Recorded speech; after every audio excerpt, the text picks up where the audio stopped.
ससुरा पाकिस्तानी सब इसका मिसयूज करने लगा सब, 8-8 गो पत्नी रखा सब, और क्या करता था, सबको लोड कर देता था सब, अब भारत में छोड़ देता था, ये सब आके यहाँ डिलीवरी हो जाता था उन सबको। अब हमारा कानून है कि भारत में जन्म लेगा किसी का भी बच्चा वो भारत का नागरिक होगा, और ससुरा बड़ा होकर आतंकवादी बन जाता था, धाए धाए धाए धाए बम चलाता था।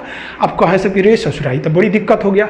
भारत सरकार की नींद खुली, सोचिए कितना साल बाद, 55 में ये कानून बनाया है, और 31 साल बाद 86 में समझ में आया कि भाई साहब गलती हो गया, ये क्या हो गया यहाँ पर। आप ही बताइए गलत कानून था कि नहीं। भारत में जन्म सोचा कोनो प्रेग्नेंट औरत इंग्लैंड से आई, ताजमहल देखने आई, ओहो ताजमहल है, तब तो पता चला 1 हफ्ता में लड़का हो गया उसका आगरा में, अब वो इंग्लैंड का नहीं भारत का नागरिक होगा।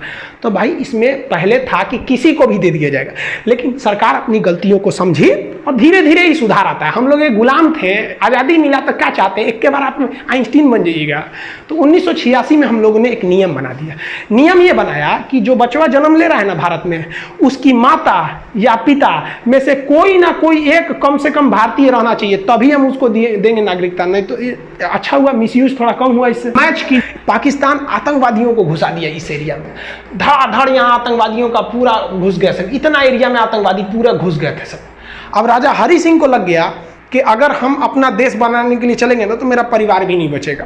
तो भागे भागे आए नेहरू जी के पास, है नेहरू जी बचा लीजिए, हमको पाकिस्तान मार रहा है। तो नेहरू जी कहा हाँ एकदम बचा लेंगे हम। सरदार पटेल जी देखिए तो बचाइए इनको। तो सरदार पटेल कहे छोड़ दीजिए ओकरा, बड़का होशियार बनते थे, अलगे देश बनाएंगे, जो देश बना हमरा कौन चीज घटल है कि हम तोरा बचाने आएंगे, काय लिए बचाएंगे।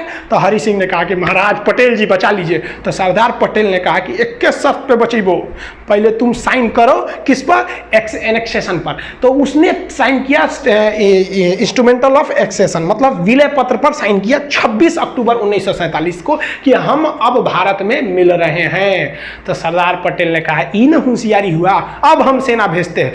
तब यहाँ से भारत में सेना भेजा गया और भारत की सेना उनको खदेड़ दिया यहाँ पर। और भारतीय सेना उस समय बहुत ही बहादुरी से लड़ी थी। सबसे पहला सीरियल रेडक्लिफ, ये भारत के विभाजन करने आए थे।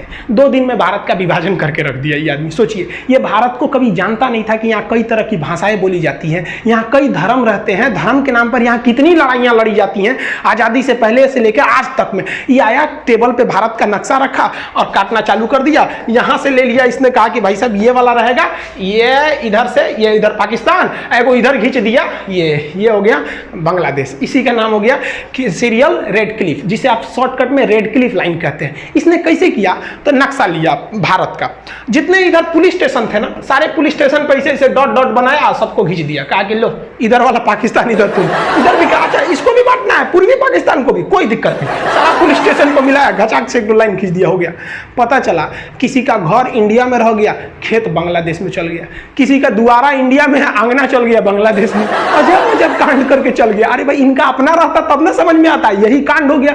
पाकिस्तान कीजिए यहाँ से ज्योग्राफी और जियोड से, लेकिन इसी जियोड शेप को अंदरवा घुस के पढ़िएगा, भोंक भांक के अंदर घुस जाइएगा, बकोट वकोट के अंदर, कि सूरज ज्वालामुखी कहाँ से आ रहा है, भूकंप कहाँ से आ रहा है, इसके अंदरवा घुस जाइएगा ना, तो जियोड के अंदर घुस के अध्ययन को हम लोग जियोलॉजी कहते हैं, भूगर्भ विज्ञान, जियोलॉजी यानी ज्योग्राफी और जियोलॉजी दोनों जियोड में है, एगो ऊपर पढ़ी एगो अंदर पढ़ी। जूलॉजी मत सोचिएगा, ये तो जूलॉजी जेड डबल होता है, जियोलॉजी वाला, ये तो डॉक्टर उगर पढ़ता है, इसमें भेड़ बकरी आदमी मानव ये सबको पढ़ा जाता है, बॉटनी में पेड़ पौधा को, तो जूलॉजी अलग है, जियोलॉजी होता है। तो पृथ्वी जियोड शेप का है।